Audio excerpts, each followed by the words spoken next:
Moi, mes policiers, je veux qu'ils soient sur le terrain à lutter contre des criminels, pas à ramasser des armes qui ont été acquises la plupart du temps légalement par des chasseurs ou des tireurs sportifs qui ont leur permis, qui respectent les lois.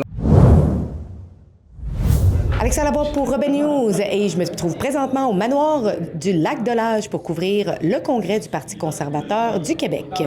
Plusieurs propositions ont été adoptées et plusieurs thèmes ont été abordés. Un des thèmes que je voulais parler aujourd'hui, c'est en matière de justice et de sécurité publique. Et je voulais m'entretenir avec le porte-parole du parti, qui est Jonathan Poulain, le candidat d'Ambault-Sud, et qui pourrait se voir rentrer à l'Assemblée nationale lors des prochaines élections. Donc, nous parlons non seulement des propositions, mais également de la problématique au niveau de notre système de justice et de sécurité publique. Je veux qu'on prenne un temps d'arrêt pour regarder ce qu'on vient de faire, les conservateurs, en fin de semaine. Nous étions le parti qui devait mourir suite à la crise sanitaire parce que nous avions, semblerait-il, rien à proposer. Alors, regardez le travail qui a été fait en fin de semaine. Puis on se fait souvent dire « Ah, vous critiquez. » Écoutez, on en a du contenu. On a une commission politique qui est mature, qui nous a arrivé avec du contenu documenté, recherché. Alors, je pense qu'on a fait du progrès à vitesse grand V au niveau de l'organisation. Bien, je suis très content parce qu'on a réussi à faire de la place pour notre future plateforme électorale à des enjeux de justice et de sécurité publique.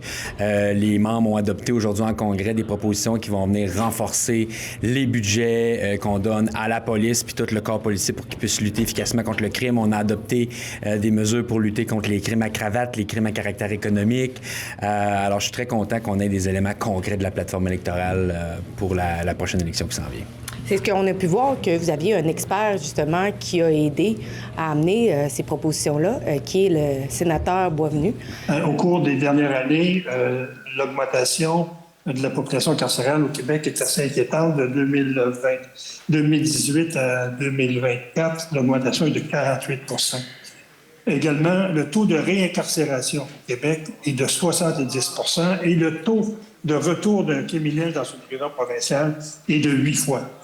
Donc, on le voit, c'est un système qui est très peu performant, malgré qu'on y dépense 683 millions en 2024-25. Est-ce que vous pouvez nous dire justement sur l'incarcération, le problème avec les prisons, les récidivistes au Québec? Bien là, un des problèmes qu'on a, c'est la surpopulation carcérale. Puis la tendance facile, ce serait de dire, puis c'est ce que le système fait en ce moment, c'est va libérer des criminels de manière prématurée, puis vont les retourner dans la société, vont les retourner à la maison, faire des peines Netflix et tout ça. Alors, ce qu'on a amené ce matin, c'est non, à un moment donné, un criminel, sa place, c'est en prison. Puis si on manque de place, on va en faire des prisons. Fait que c'est essentiellement ça qu'on est venu dire, parce qu'à un moment donné, la prison a un aspect dissuasif, puis si le criminel a toujours l'impression que c'est un peu bon, il va sortir avant son temps, etc., bien, ça dissuade pas de commettre des crimes. Alors, la proposition visait à lutter contre ça. Donc, vous proposez justement des peines plus sévères. Oui, on propose notamment que les juges, dans leurs règles d'interprétation, rendent des peines des sentences plus sévères. La tendance, on l'a vu avec les nouvelles lois fédérales, c'était justement les peines Netflix à la maison. Ils se mettent à prendre en considération toutes sortes de facteurs sociologiques pour pas donner des sentences. Tu es reconnu coupable d'un crime, alors tu dois être condamné en conséquence. Donc, c'est ce type de proposition-là qu'on est venu mettre ce matin dans le cahier. Surtout parce qu'au niveau criminel, je pense que vous avez peu de marge de manœuvre parce que c'est géré majoritairement par le fédéral. Bien, on a un peu parce que l'administration de la justice relève des provinces, mais vous avez raison que les lois criminelles, le code criminel relève du fédéral, mais c'est vraiment une compétence partagée. Et d'ailleurs, c'est pour ça que vous voyez souvent qu'on a des interactions, notamment avec le sénateur Pierre-Yves Boisvenu, qui est d'une très grande aide puis d'une grande connaissance dans le dossier, parce que le fédéral a des leviers, le provincial a des leviers, puis le mot d'ordre, c'est on veut être tough sur le crime, on veut que les gens qui commettent des crimes paient. Alors, on travaille en collaboration avec nos homologues fédéraux dans ce sens-là. Une augmentation, surtout à Montréal, de vandalisme ou d'autres voies de fait ou des choses reliées beaucoup avec soit des manifestations ou des voyous qui se disent que, de toute façon, les charges vont être non retenus. On le voit souvent. Ils ne se rendent même pas devant un juge ou devant la couronne pour décider s'ils vont être retenus en cours. Est-ce que ça, sous un gouvernement conservateur, ça va changer? Est-ce que vous pensez que des gens qui causent du vandalisme devraient faire face à la loi. Oui, tout à fait, au niveau criminel. Puis je vous dirais même, moi, je vais rajouter au niveau civil.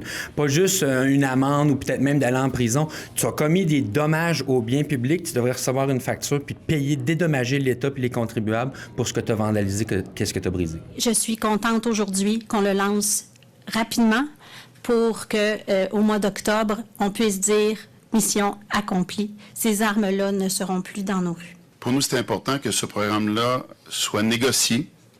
On ne pouvait pas, comme nation, se faire imposer un programme ici au Québec, qui était pour commencer de toute façon. Alors, on l'a bien négocié ensemble, Gary. Je te remercie.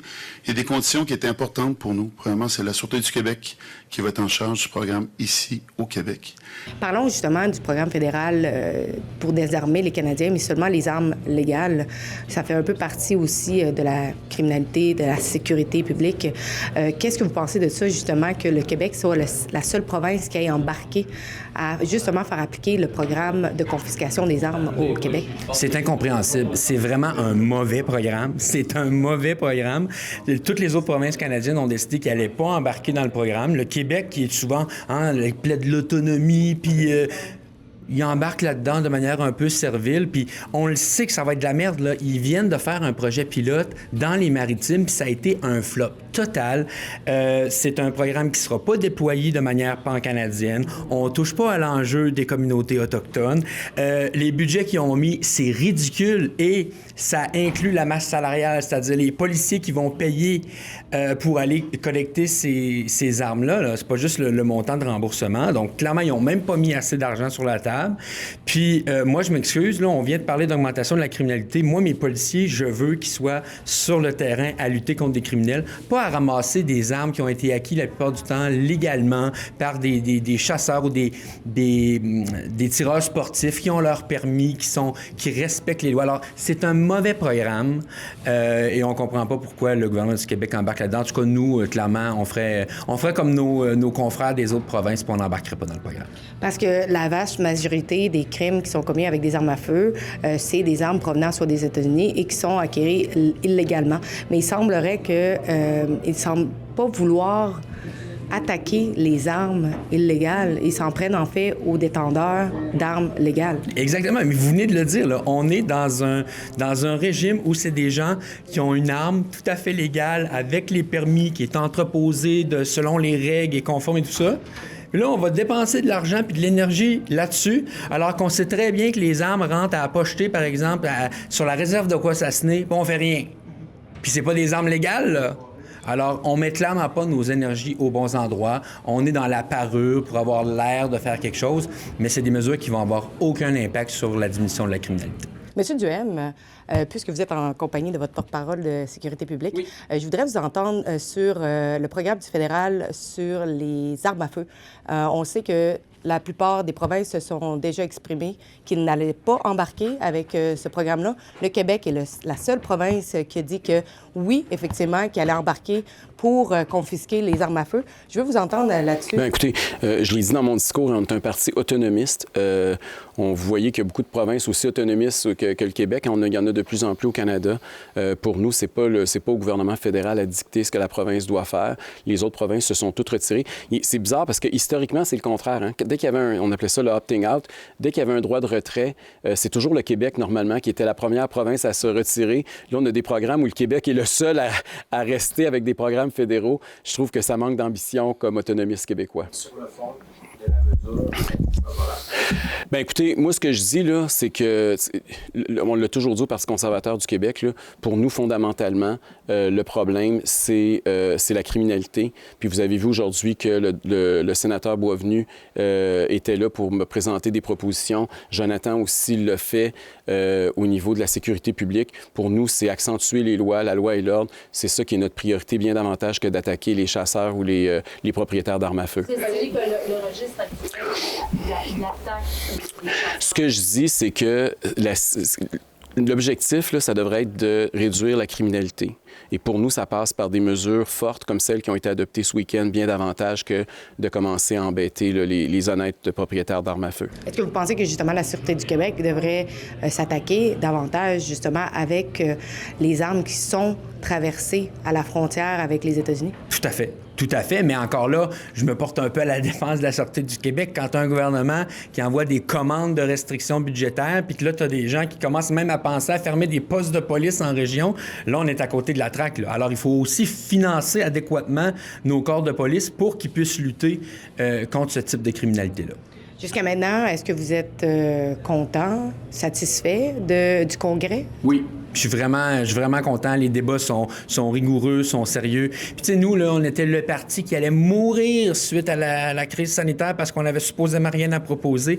Là, en plus de la plateforme électorale qu'on avait en 2022, vient se rajouter là, des gros morceaux au niveau de l'éducation, de la santé, de l'économie, de l'énergie, de la sécurité publique. Alors oui, je suis très content. Bien là, ce qu'on vient d'adopter aujourd'hui, c'est une résolution forte qui vient dire on va protéger les budgets de nos corps de police, des organes justement de la justice, de la sécurité publique. Maintenant, les montants il va y avoir un réinvestissement. Maintenant, les montants et de quel ordre? Bien là, quand on va présenter notre cadre financier de manière globale, parce qu'on va tout chiffrer nos propositions, là, à ce moment-là, vous pourrez voir l'ampleur de l'investissement. Mais on n'ira pas à la pièce, on va vraiment faire ça de manière coordonnée dans notre cadre financier. Mm-hmm. Tout porte à croire que s'il y aurait une entrée à l'Assemblée nationale, ce serait le comté de Beau-Sud. Donc, ça serait vous qui feriez votre entrée à la prochaine élection. Comment vous vous sentez par rapport à ça? Bien, fébrile, là, j'ai hâte. Puis, tu sais, moi, quand je me suis lancé en 2022, j'étais 10 points en arrière d'un sondage, mais j'étais allé avec le mindset de je veux gagner, je veux devenir député de Beau-Sud. On est passé à un cheveu de l'être. Alors, j'ai la même détermination en 2026. C'est juste que là, on sent peut-être que sur le terrain, il y a vraiment un engouement qui est peut-être plus fort. Alors, on pense que 2026, ça va être notre année. Est-ce que vous pensez que justement à cause du dernier résultat électoral, ça met en fait plus de chances de votre côté parce que vous étiez vraiment très proche de la victoire? Oui, tout à fait. Puis les dernières élections partielles, moi, il faut savoir que j'étais dans un comté caquiste et les dernières élections partielles semblent nous démontrer qu'il y a vraiment un effondrement du vote caquiste. Alors, dans un comté comme le mien, c'est de bon augure. Est-ce que vous pensez qu'il y a des risques avec, mettons, tout porte à croire que ça serait Mme Fréchette? Pensez-vous que ça pourrait faire remonter la CAQ et faire mal au Parti conservateur? Écoutez, ça va vite en politique. Je ne sais pas quel écho ils auront dans l'électorat, mais tant Mme Fréchette que M. Drainville, moi, je ne suis pas impressionné. Là. C'est 2 ministres de François Legault qui ont participé à toute la débandade, puis je dis souvent l'accident de char étatique qu'on a en ce moment. Là. Ils étaient autour de la table du Conseil des ministres, ces gens-là. Là. Alors là, s'ils deviennent chefs, moi dans ma circonscription, dans notre stratégie électorale, ça fera absolument aucune différence. Maintenant, ce que les électeurs choisiront, bien, on verra. Moi, j'en reviens pas à quel point la politique puis nos politiciens sont déconnectés. On a des gens obsédés avec les référendums puis les plaines d'Abraham, alors que moi, ce que les gens me parlent sur le terrain, c'est le coût de la vie. Il n'y a pas un beauceron qui m'a parlé qui voulait des tampons gratis puis la bande de Gaza, puis tu regardes ça, mais tu dis, mais nos politiciens vivent dans quel monde? Alors ça, c'est notre voix. C'est notre responsabilité de parler au nom de ces gens-là. Parce que là, on a un candidat à la chefferie à la CAQ qui est devenu circonstanciellement un gars du vrai monde. Ça fait 7 ans qu'ils sont au gouvernement puis ils viennent d'allumer qu'il faut gouverner pour le vrai monde. Bien, nous autres, là, c'est pas circonstanciel. On parle et on va parler pour le vrai monde.